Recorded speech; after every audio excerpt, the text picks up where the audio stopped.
காங்கிரஸ் கட்சியோட கேசி வேணுகோபால், தாவேகா கட்சியோட புசி ஆனந்த் 2 பேரும் ரகசியமா சந்திச்சதா சொல்றாங்களே, எந்த அளவுக்கு உண்மை சார்? இல்ல அவங்க ரகசியமா சந்திச்சாங்களா? இல்ல அ வெளிப்படையா சந்திச்சாங்கன்றது பிரச்சனை இல்ல. அது தாவேகாவுல இருக்கவங்க யார சந்திக்கிறாங்க, என்ன சந்திக்கிறாங்கன்றதெல்லாம் இன்னைக்கு அந்த கட்சி என்ன முடிவு எடுக்க போகுதுன்றதுக்கும் அதுக்கும் தொடர்பு இருக்கதா தெரியல. அவங்க எல்லாரையும் சந்திச்சுட்டு இருக்காங்க.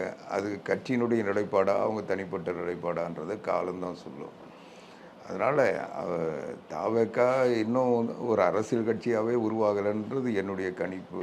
அதனால் அந்த கட்சியில் இருக்கிற யாரோ இந்த ஒரு சிலர் அந்த கட்சியினுடைய தலைவர்கள் என்று ஊடகங்களால் உருவாக்கப்பட்டவர்கள் அதை இன்னைக்கு அந்த கட்சியினுடைய சார்பாக பேசிக்கிட்டு இருக்காங்கன்னு சொல்கிறாங்க. அது அது என்ன அவங்களுடைய கட்சியினுடைய கொள்கை என்னன்னு எப்படி தெரியாது. அதுபோல் அவங்க கட்சியினுடைய தலைமையை யார் முடிவெடுப்பாங்கன்றதும் தெரியாத நிலையில் தான் இருக்குது.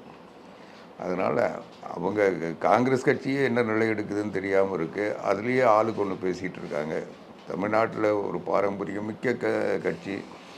ஆனால் அந்த கூட்டணியிலேயே இன்றைக்கி விஜய் பின்னால் போவாங்களா அல்லது திமுகவுடைய தொடர்வாங்களான்றது கேள்விக்குறி. அந்த கட்சியில் இருக்க தொண்டர்கள் மத்தியில் மட்டும் இல்லாமல் தலைவர்கள் மத்தியிலே பேசுபொருளாக இன்றைக்கி மாறி இருக்கு.